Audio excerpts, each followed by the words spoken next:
The critical patriot देखने वाले सब दोस्तों को खुशामदीद। आज एक दफ़ा फिर जर्मनी से मेरे साथ शरीक गुफ्तगू हैं डॉक्टर प्रदीप पवार साहब।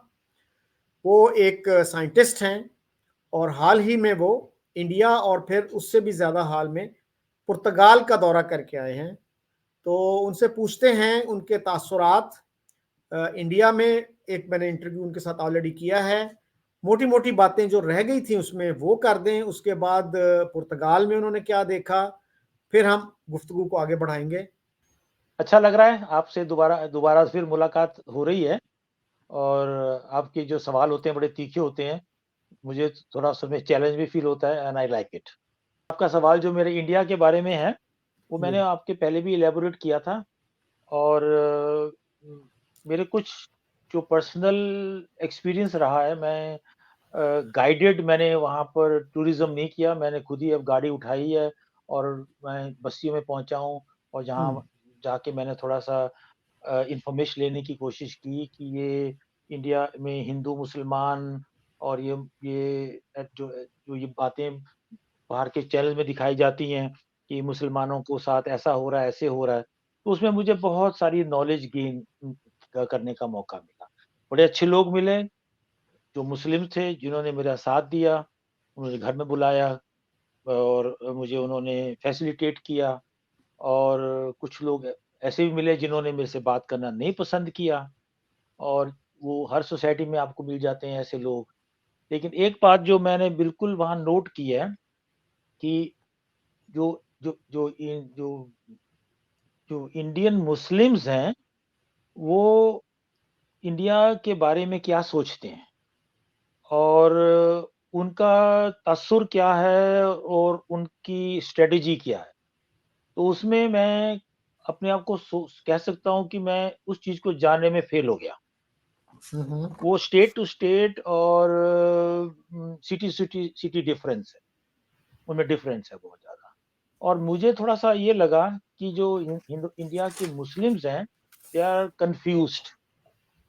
वो अभी भी मातम मना रहे हैं कि वो पाकिस्तान नहीं जा सके और उनको लगता है कि उनकी जो प्यार मोहब्बत है, वो पाकिस्तान की तरफ ज़्यादा नज़र आती है। जो अब भी। इंडिया में उस अभी भी हाँ, उसको क्रिटिकल देखा जाता है इंडिया में। अब मैं हम्म, आपको कुछ शोज़ मैं उसको हिंट दे सकता हूँ। एक बार तारिक साहब आए हुए थे, तो वो किसी इंटरव्यू में इमरान साहब की थोड़ी-सी बैशिंग कर रहे थे। तारिक तो फतेह। तारिक फ़तेह साहब, तो वहाँ पे वो खातूनें उठ गईं, कहती हैं जी आप अपने देश के गद्दार हो, आप इमरान खान को क्यों क्रिटिसाइज़ कर रहे हैं? तो मॉडरेटर ने पूछा कि आपका इमरान खान से क्या ताल्लुक है? आप इंडिया हम्म, से मोहब्बत है या इमरान खान से? तो आपसे ये तो just a small example actually, तो I have seen it in my own eyes also कि वो कन्फ्यूज़्ड हैं, या तो उनका सपना नहीं पूरा हुआ और दूसरा जो जो हिंदूज़ हैं वहाँ के, जो सनातनी हैं, जो सिख हैं और जो इंडिया के जो जो रेस्ट ऑफ द पब्लिक है, वो भी इस बात को नोट करती है। पहले तो ये हम्म, क्रिकेट का मैच होता था तो झंडा लगाते थे पाकिस्तान, कश्मीर में तो हमेशा ही ये काम होता रहा है। अभी भी 1-2 घटनाएँ होती हैं जिसमें वो पकड़ लेते हैं, उनको फिर सज़ा होती है या उनको थोड़ा-सा पुलिस की तरफ से डंडा डंडा परेड हो जाती है, जो मैं अच्छा नहीं समझता, उनको समझाना अच्छा मैं समझता हूँ। और ये लोगों को अभी तक ये नहीं पता लगा कि हम हिंदुस्तान में रहते हैं, यहाँ पर हमारा फ्यूचर है, यहीं पर हम पैदा हुए हैं, यहीं पर हम मरेंगे। और उन्हें उस तरफ पाकिस्तान की हालत पता होने के बावजूद भी, वो ये एट्रोसिटीज़ जो हैं वो हिंदूज़ के साथ करते हैं। अभी आप कल या परसों की बात ले लीजिए, जबकि मुझे आए हुए 2-3 हफ्ते हो गए हैं। अभी इन्होंने कलकत्ता में पत्थरबाज़ी की है।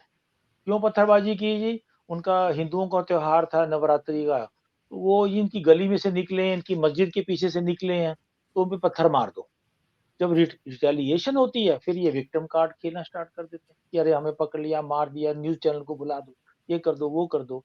लेकिन ये भूल जाते हैं कि जहाँ इनकी मस्जिदें हैं, उसके आस-पास मंदिर हैं और लाखों हिंदू रहते हैं, जो दिन में 5 बार उनकी अज़ान सुनते हैं, जो उन्होंने कभी आज तक नहीं किया। जब ये अब तो ईद का फेस्टिवल था, कोई ऐसी-वैसी बात नहीं हुई।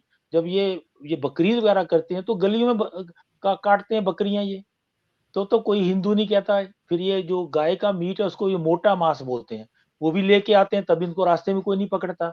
तो ये इंडिया में एक एक नैरेटिव हो गया है कि हम कुछ भी कर लें, ये कभी भी खुश नहीं रहेंगे। लेकिन मैं एक इसको मैं थोड़ा-सा और पॉज़िटिवली भी लेके बता सकता हूँ कि ये सब नहीं सोचते हैं।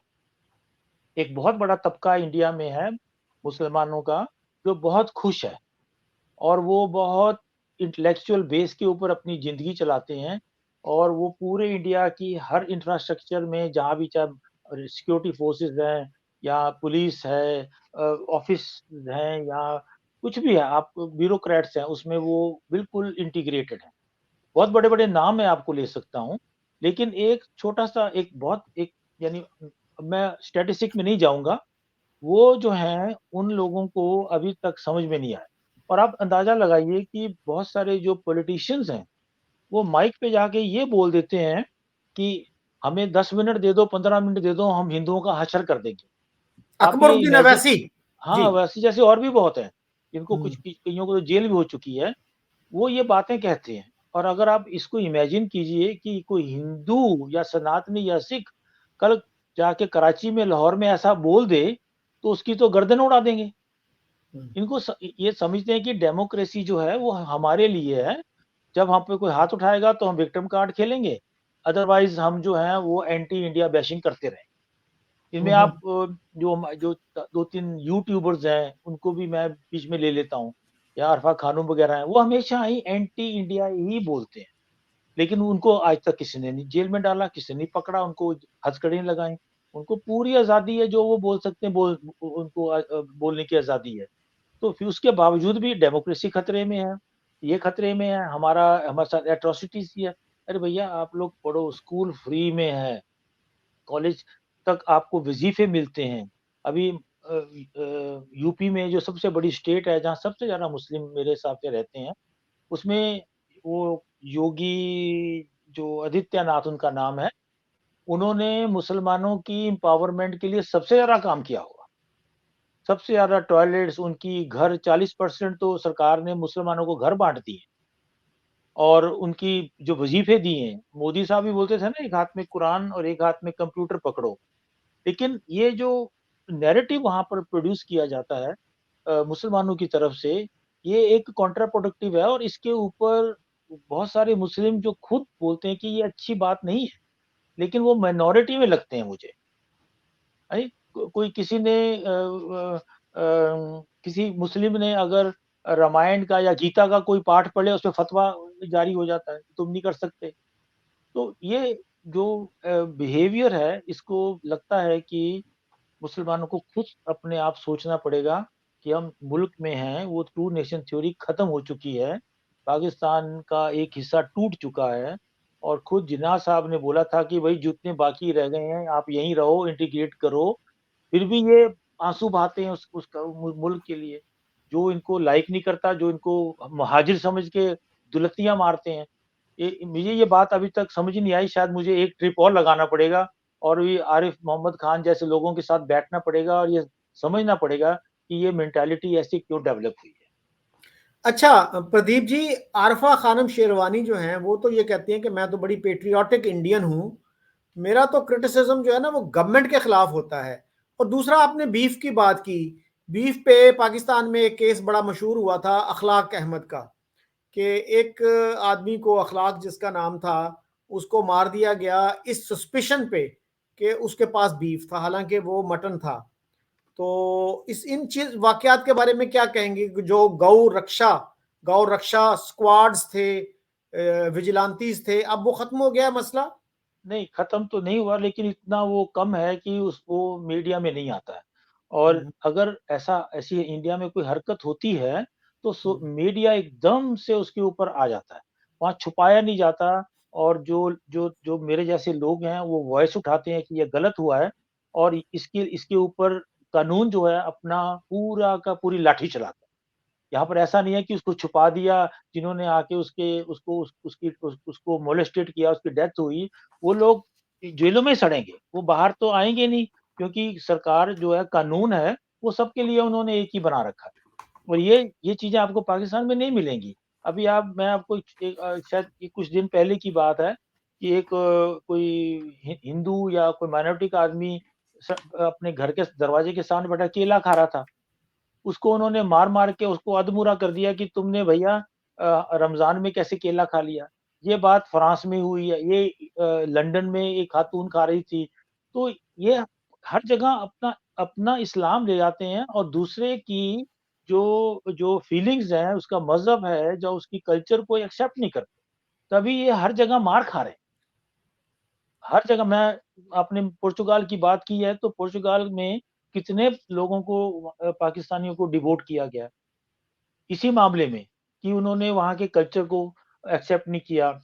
उनकी खातूनें मिनी स्कर्ट पहन के घूमती हैं, वो कैथोलिक कंट्रीज़ है और आप अंदाज़ा लगाइए कि एक ये कैपिटुलेशन है पाकिस्तान की गवर्नमेंट के लिए कि उनके फॉरेन ऑफिस ने एक गाइडलाइंस पुर्तगाल के लिए डिस्पैच की और उसको उन्होंने बताया उसके अंदर कि आपको पुर्तगाल में पुर्तगालियों के साथ कैसे रहना।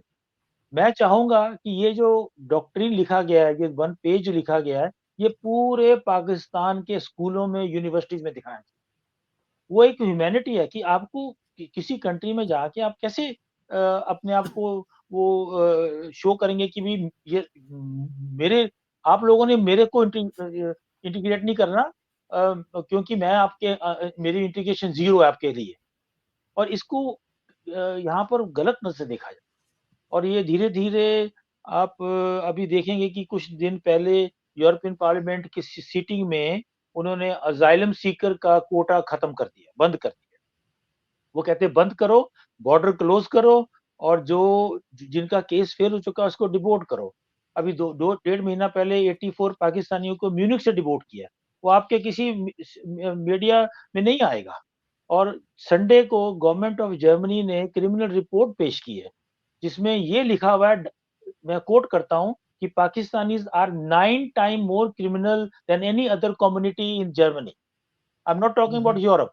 टर्की में क्या हाल हुआ है, ग्रीस में क्या हाल हुआ है, ये मैं उसको दिस इज़ अनदर टॉपिक ना। और ये क्यों है ऐसा? हर क्रिमिनल एक्ट में जाली पासपोर्ट बनाना खातूनों से नकली शादियाँ करना, ये सारा काम क्यों ये लोग करते हैं? और उम, और इसकी नफ़रत यानी आप अंदाज़ा लगाइए कि अफ़गानिस्तान का और पाकिस्तान को उन्होंने एक ही स्टेज पे लगा दिया कि जितनी बदतमीज़ियाँ, क्रिमिनैलिटी पाकिस्तान अफ़गानी करते हैं, वो उसी लेवल पे पाकिस्तान। तो एक कंट्री का मुझे नहीं समझ आता कि ये जो मेन स्ट्रीम मीडिया है पाकिस्तान में इसको क्यों नहीं कवर करता?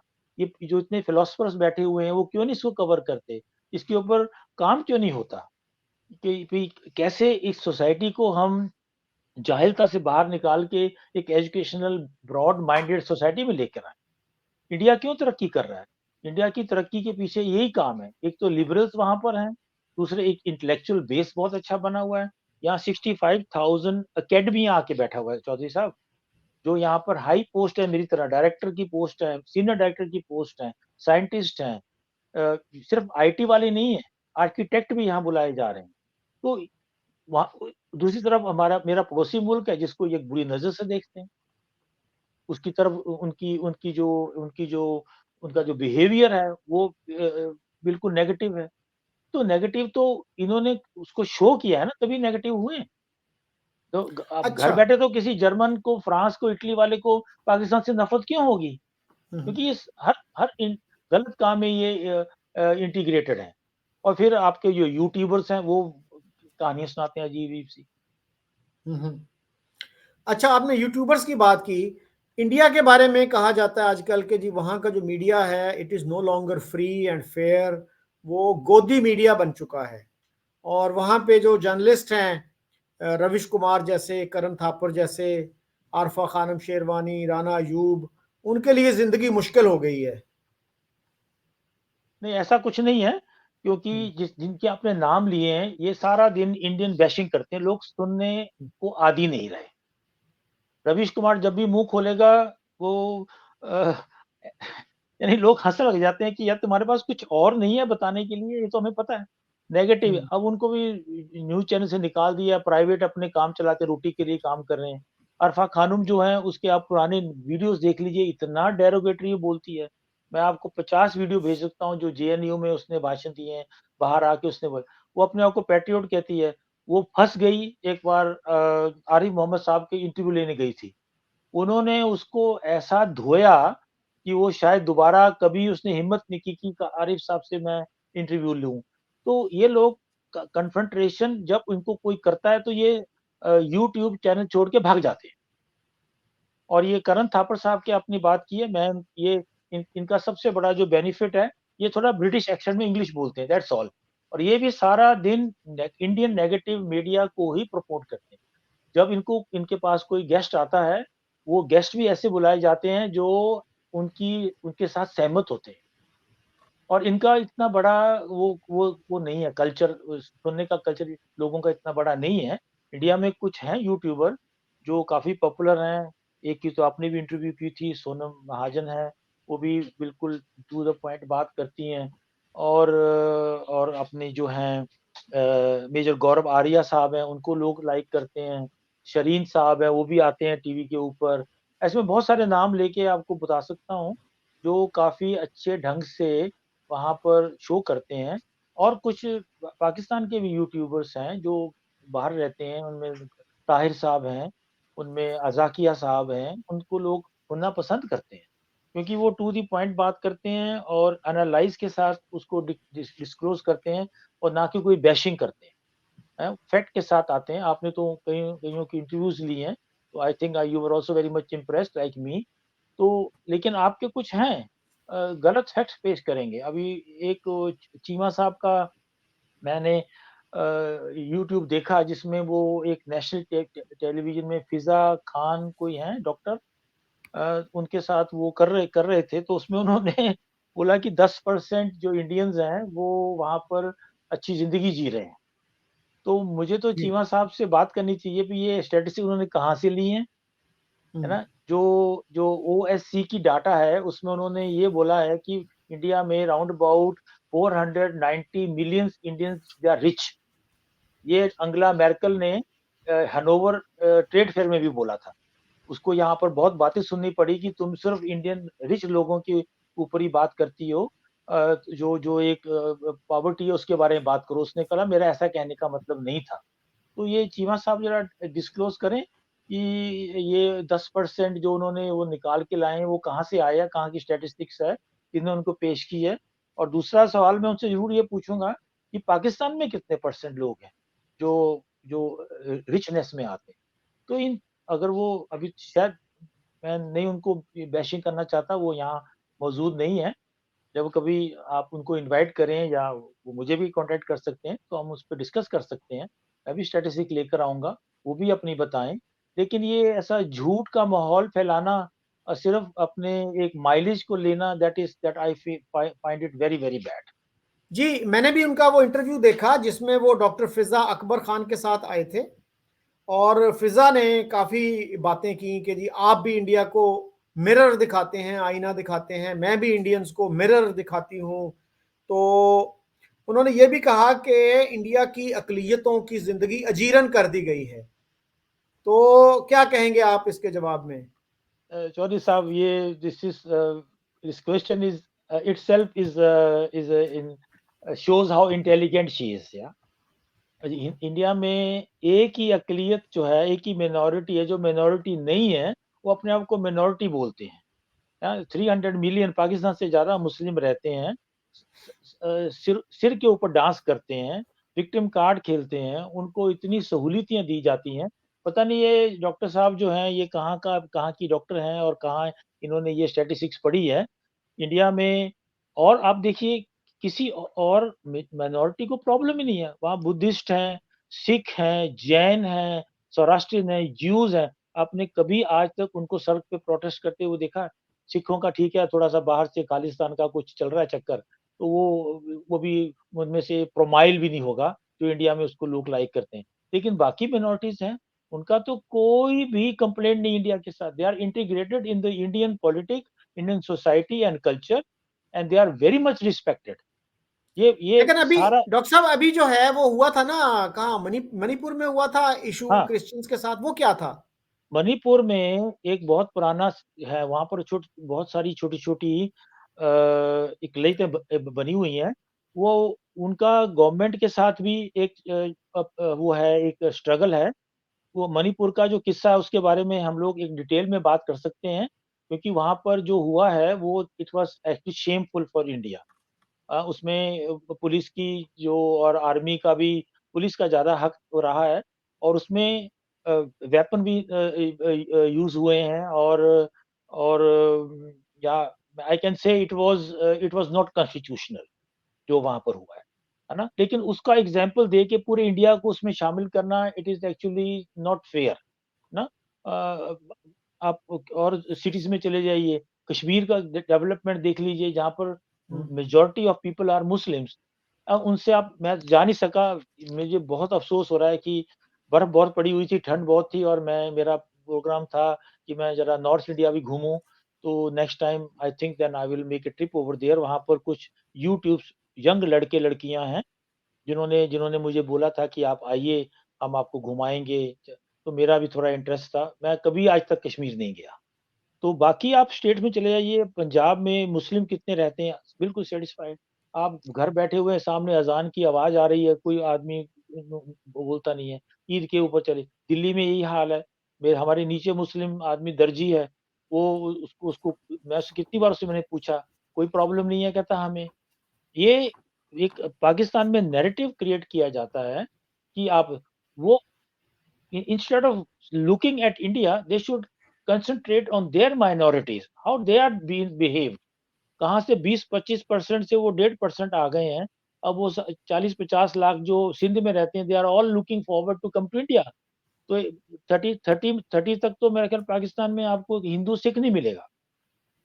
तो ये उनकी इंडिया की बातें करते हैं और अपना भूल जाते हैं कि हम एक केला खाने वाले को मार देते हैं। 11-1200 लड़की जो है वो किडनैप करके उसको कन्वर्ट किया जाता है। क्रिश्चियन लड़कियों को चाइना में बेच दिया गया है। These are all facts which are discussed in European Parliament. उस पे ये फिज़ा खान बिल्कुल नहीं कुछ बोलती। वो एक कोई वो मियाँ मिट्ठू नाम का आदमी है, उसको आज तक इन्होंने क्यों नहीं पकड़ा? और ये इंडिया की they have no right to talk to India about the atrocities. It is Indian problem and Indian government and society has to solve it. जी डॉक्टर साहब, अजमल कसाब का कहीं मैंने पढ़ा कि जी। जब वो सजाए मौत का मुंतजर था, ये जब केस चल रहा था, तो उसको अजान सुनाई दी या देती थी बाकायदगी से, तो वो ये समझता था कि ये मुझे गलत साबित करने के लिए टेप रिकॉर्डर पे अजान चलाते हैं। ही डिडंट बिलीव कि ये आवाज जो है वो मस्जिद से आ रही है। तो वो जेल का जो सुपरिटेंडेंट था, उसने एक बड़ा पर्सनल रिस्क लेके वो उसको अपनी गाड़ी में बिठा के ले गया और उसको बताया कि ये मस्जिद है और यहां से आवाज आती, मतलब वो ही रिफ्यूज टू बिलीव कि इंडिया में कोई मस्जिद भी है और वहां से अजान इस तरह से दी जा सकती है। हाँ, तो ये देखिए ना कि ये एजुकेशनल स्टैंडर्ड है पाकिस्तान के लोगों का, सबका नहीं, बहुत सारे लोगों का है। जो आपके जो स्ट्रीट यूट्यूबर्स जो वहाँ पर बनाते हैं, ये उसमें कोई चौधरी साहब हैं, एक दो लड़कियां हैं जो क्वेश्चन, वो कभी उनको चैलेंज नहीं करती, पूछ के अपना बंद कर, वो उन्होंने पाकिस्तान का बेड़ा गर्क किया। उससे पता लगता है कि इंटेलेक्चुअल लेवल कहाँ पहुंचा हुआ है। और सबसे पहले कोई भी बात करेंगे, काफ़िर पे आ जाएँगे, नॉन मुस्लिम पे आ जाएँगे, तो उन्हें वो समझते हैं कि जो ये अज़ान और मस्जिदें सिर्फ़ पाकिस्तान में हैं, इंडिया में नहीं है। मैं तो खुद उदयपुर में खाना खाने गया, तो सर्व करने वाले को उसने, जैसे हम लोग उठे खाना तो अज़ान स्टार्ट हो गई। वहाँ से करीबन 800 मीटर पर बहुत खूबसूरत मस्जिद थी, मैं देख कर भी आया हूँ। तो वहाँ से जब अज़ान आई, तो उसने खाने के सारे ढक्कन बंद कर दिए। जब अज़ान खत्म हुई, तब उस वो एक हिंदू आदमी था, खाने वाले सब सनातनी थे, कोई मुसलमान नहीं था, उसको देखने वाला कोई नहीं था। ये तो इंडिया के कल्चर में आ गया है ना। और ये सब चीज़ें पाकिस्तान से भाग चुकी हैं, जबकि 47 से पहले हम एक थे, साथ में अज़ान सुनते थे, गुरुद्वारे के भजन सुनते थे, हिंदुओं की मंदिरों की घंटियाँ सुनते थे। ये पता नहीं क्या ये जनरेशन कहाँ से कहाँ पहुँच गई है। अच्छा, डॉक्टर साहब ये बताइएगा कि कुछ लोग ये कह रहे हैं कि इंडिया का अगला जो प्रेसिडेंट है, उसके बड़े स्ट्रॉन्ग चांसेस हैं कि वो मुसलमान होगा। तो क्या आरिफ मोहम्मद खान का चांस है या कौन है, गुलाम नबी आज़ाद का चांस बनता है? मुझे लगता है ये दोनों अच्छे कैंडिडेट हैं और इन हुँ, दोनों के चांसेस हैं, क्योंकि मोदी साहब इनसे बड़े इम्प्रेस भी हैं। एक और दोनों के दोनों देखा जाए तो वर्ल्ड पर्सनैलिटी मैं उनको समझता हूँ। आरिफ खान साहब की तो कुछ और भी एक पर्सनैलिटी है। नबी साहब एक लिबरल मुस्लिम पैट्रियोटिक इंडियन है। मुझे लगता है कि इन दोनों में से कोई ना कोई इंडिया जो है वो चुनेगा। Maybe I am wrong, it is my personal impression. और मुझे लगता है कि जैसे आज तक इंडियन पार्लियामेंट ने माइनॉरिटीज़ के ही किसी आदमी को प्रेसिडेंट बनाया है। ये जो द्रौपदी मुर्मू जी हैं, ये आदिवासी आती हैं। इनसे पहले जो कोविंद साहब थे, वो भी एक न शेड्यूल्ड कास्ट थे। तो ये सिलसिला लगता है चलाएँगे और इस साल हो सकता है कि इंडिया का जो प्रेसिडेंट है वो मुस्लिम कम्युनिटी से हो। क्योंकि सिख भी हो चुके हैं, मुस्लिम तो वैसे भी अभी तक 5 के करीब प्रेसिडेंट बन चुके हैं और इस टाइम लगता है मुझे कि वो ऐसा ही कोई कैंडिडेट चुनेंगे जो वर्ल्ड में एक्लेम्ड है और जो एक इंडिया के लिए एक मैसेज जो दे सकते हैं। जो जिनकी स्टैंडिंग एक इंक्लूसिव स्टैंडिंग है। तो मैं समझता हूँ कि आपकी आपका इशारा जिधर है मैं भी उस तरफ ही सोच रहा हूँ। हुँ, आगे हुँ। गवर्नमेंट की क्या डिसीजंस हैं वो तो अभी डिस्क्लोज़ नहीं करेंगे, लेकिन मेरी फीलिंग यही है। क्योंकि आरिफ मोहम्मद खान का तो मेरा ख़्याल है स्टैचर बहुत हाई है। इस बिल्कुल। वक़्त वो गवर्नर हैं केरला के जी हाँ, जी हाँ। केरला और के उन्होंने गवर्नर हैं। 80s में राजीव गांधी की गवर्नमेंट से इस्तीफ़ा दिया था। He was a union minister, federal minister बिल्कुल, जिसको बिल्कुल। कहते हैं। जी, जी। तो और बड़े एक प्रिंसिपल के ऊपर उन्होंने इस्तीफ़ा दिया था कि बुशा बानो केस में बिल्कुल, सुप्रीम कोर्ट बिल्कुल। ने जब रिलीफ दी कि जो मुसलमान औरत है अगर अगर उसका मियाँ उसको डिवोर्स कर देता है, तो उसकी मेंटेनेंस देने का पाबंद है। जी, बिल्कुल, तो बिल्कुल। इंडिया के सारे मौलवी जो थे they all ganged up on her कि नहीं, मुसलमानों में ये ज़रूरी नहीं है।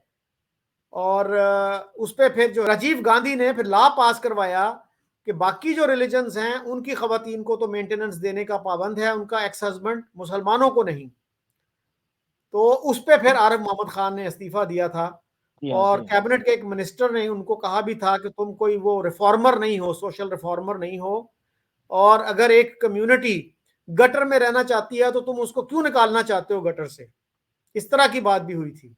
जी हाँ, उनके ऊपर अटैक भी हुए हैं, वो मरने से भी बचे हैं।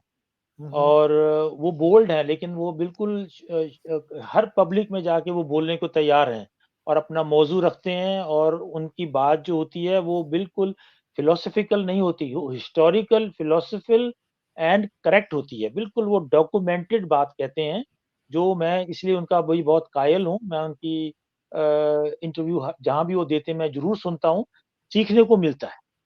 मैं समझता हूँ हर इंडियन जो है वो उनसे सीखता है और वो एक एग्जाम्पल है एक इंक्लूसिव इंटेलेक्चुअल मुस्लिम का इंडिया में, सबके लिए, अच्छा, राणा सिर्फ जी, प्रदीप जी, राणा अयूब के बारे में बताइएगा। वो बड़ी वोकल थी, मुंबई में रहती थी, अब सुना है कि वो अमेरिका चली गई हैं। क्या स्टोरी है उनकी? वो राणा उन्होंने अय्यूब जो हैं। गुजरात फाइल्स नामी कोई एक्सपोजे भी किया था। जी हाँ, जी हाँ, मैंने ज़्यादा उनको फॉलो नहीं किया क्योंकि उनके ऊपर केसेस हो गए थोड़े से और राणा अय्यूब जो थी वो एफआईआर होने के बाद जेल में भी गई हैं। उनको बेल पे निकल के वो भारत छोड़ के चली गई हैं। उनका भी एक मौज़ू जो है वो विक्टिम कार्ड है। अगर आप उनकी सारी वो हिस्ट्री पढ़ें, उन्होंने कभी आज तक इंडिया के हक में कोई बात नहीं बोली है और वो थोड़ा-सा एंटी हिंदू और एंटी मोदी जो हैं उनसे उनका ताल्लुक बहुत ज़्यादा है। लेकिन आजकल वो वैनिश हो गई हैं, कोई उनको सुनता नहीं है, कोई पढ़ता नहीं है। वो जब उनको अभी शायद वहाँ यूएसए में उनको कोई बेल-वेल मिली हुई है ताकि आएँगी तो जेल में उनको अरेस्ट किया जा सकता है। इस बेस के ऊपर शायद वहाँ रह रही हैं। लेकिन I think none of Indians are following this woman and even I am not interested to talk about these personalities ना। अच्छा, एक और साहब हैं जो जर्मनी में रहते हैं और उनकी बड़ी फॉलोइंग है, कोई तकरीबन 18 मिलियन उनके सब्सक्राइबर्स हैं, ध्रुव राठी। जी हाँ, जी हाँ, जी हाँ। उनके बारे में क्या कहेंगे आप? वो वो इस यहाँ इस हमारी जर्मन की और यूरोप की कम्युनिटी में उनको कोई लाइक नहीं करता। हुँ, उन्होंने हुँ। बहुत सारी एंटी इंडिया वो टूल किट जो है उसने उसके वो एक मेंबर हैं। वो हमेशा ही एक इंट लेके आते हैं जिसमें से आधा उनका झूठ होता है और वो इस तरीके से वो झूठ बोलते हैं कि वो सच नज़र आता है। तो उनको डॉक्टर रिजवान अहमद साहब ने 2-3 बारी बिल्कुल टैकल किया और उनको नंगा कर दिया। तो अब वो लगता है कि in future he will be very careful क्योंकि उनके धागे निकालने वाले 2-3 जो लोग हैं वहाँ बैठ गए इंडिया में। जब भी वो कोई इंटरव्यू देते हैं तो उसको वो निकाल लेते हैं और उनका वो पूरा डाइसेक्शन करते हैं। तो राठी साहब जो हैं वो एक एक एक एक बलबला सा है, वो जल्दी खत्म हो जाता है। हुँ, हुँ। अच्छा डॉक्टर साहब, any concluding thoughts before we हाँ, close the show? Sure, thank you very much for inviting. मैं थोड़ा-सा आपको ये बता दूँ कि इंडिया आजकल जो पार्लियामेंट में इंडिया में जो स्टार्ट होने वाली हैं 21 स्टेट्स के अंदर, उसमें यहाँ पर भी जो लिंक ओरिएंटेड टूल किट्स बनी हुई हैं, जो इकोसिस्टम है, उसमें छोटे-छोटे एंटी इंडिया के क्लिप्स दिखाते हैं और इवन नेशनल टीवी में कल भी दिखाया गया था। एक वेल ड्रेस्ड आदमी दीवार के पीछे जाके यूरिन कर रहा था, तो वो उसको उन्होंने मौज़ू बना दिया कि इंडिया में टॉयलेट्स नहीं है। तो यानी यानी आप हँस सकते हैं, यहाँ लोगों ने बहुत मुझे किया कि यार इतना हमारा निवो गिर गया है, स्टैंडर्ड गिर गया है कि हम ऐसी कमेंट्स देते हैं। लेकिन जो यहाँ पर गवर्नमेंट्स हैं, they are very much interested to do a very strong business and they are also hoping that Modi will be the next prime minister of India. तो अभी आजकल इनका जो डिफेंस मिनिस्टर था, उसने इंडिया में विज़िट किया था और उसने वहाँ पर एमओएम साइन्स किए हैं। तो अभी आज इंडिया के साथ इनका एक जॉइंट एक्सरसाइज़ भी स्टार्ट होने वाली है, जिसमें एयर फ़ोर्स के होंगे वो। उसमें फ्रांस, यूएसए जो अगस्त में इंडिया के साथ जॉइंट एक्सरसाइज़ करेंगे और अक्टूबर में जर्मन का जो सबसे बड़ा शिप है, वो गोवा में एंकर करेगा और वहाँ पर इंडिया की नेवी के साथ भी उनका एक जॉइंट सेशन होगा। और दूसरा इनको बड़ा इंटरेस्ट है कि ये इंडिया जो है थोड़ा-सा इंटरेस्टेड है कि अपना डिफेंस प्रोग्राम जो है वो रशिया से थोड़ा-सा कम कर दे। तो उसमें अभी राफ़ाएल वगैरह तो मिराज वगैरह तो उनकी कॉन्टिजेंट में है और साथ में रशियन सुखोई भी एयर फ़ोर्स में है। तो ये अपना ऑरोफ़ाइटर, जेट्स और टोर्नाडो या ट्रांसपोर्ट एयरक्राफ्ट जो हैं और साथ में एयर टू एयर टैंकिंग का जो चल रहा है उसमें इनकी स्टेट लेवल के ऊपर इंडियन जॉइंट सेक्रेटरीज़ की अभी कुछ दिन पहले बर्लिन में मीटिंग हुई है। तो मुझे लगता है कि चाहे वो ये टूल किट वाले जितनी मर्ज़ी बैशिंग कर लें, India's position in the world will remain strong और बिज़नेस के लिए फ्रांस हो, इटली हो, जर्मनी हो, स्वीडन हो, they are in the line. Even Switzerland is investing a huge amount of money और डिफेंस सेक्टर में भी। तो लगता है कि मोदी साहब का जो नेक्स्ट जो 3.0 जो कहा जाता है, उसमें इंडिया के जो फॉरेन इन्वेस्टमेंट है, वो और बढ़ जाएगी और एक रेपुटेशन भी इंडिया की अच्छी हो रही है दिन पर दिन। हमें खुद पता लगता है, मैं पोर्चुगल में आया हूँ, तो जर्मन पासपोर्ट है मेरा लेकिन मेरी वाइफ का इंडियन पासपोर्ट है, तो लोग प्यार से बोलते हैं हेलो बुला के। तो आज से 35-40 साल पहले ये बिहेवियर नहीं था और लोग भी रास्ते में हमें पूछ लेते हैं, are you Indian? Where you come from? तो उससे लगता है कि ये इनको एक इंटरेस्ट हो गया है कि हमारी रेपुटेशन अच्छी है। मैंने नहीं आज तक देखा कि किसी क्रिमिनल इंडियंस को उन्होंने हैंड ग्लव ला के कि डिपोर्ट किया हो, पूरे न्यूज़ में आ रहा है, ऐसा नहीं है।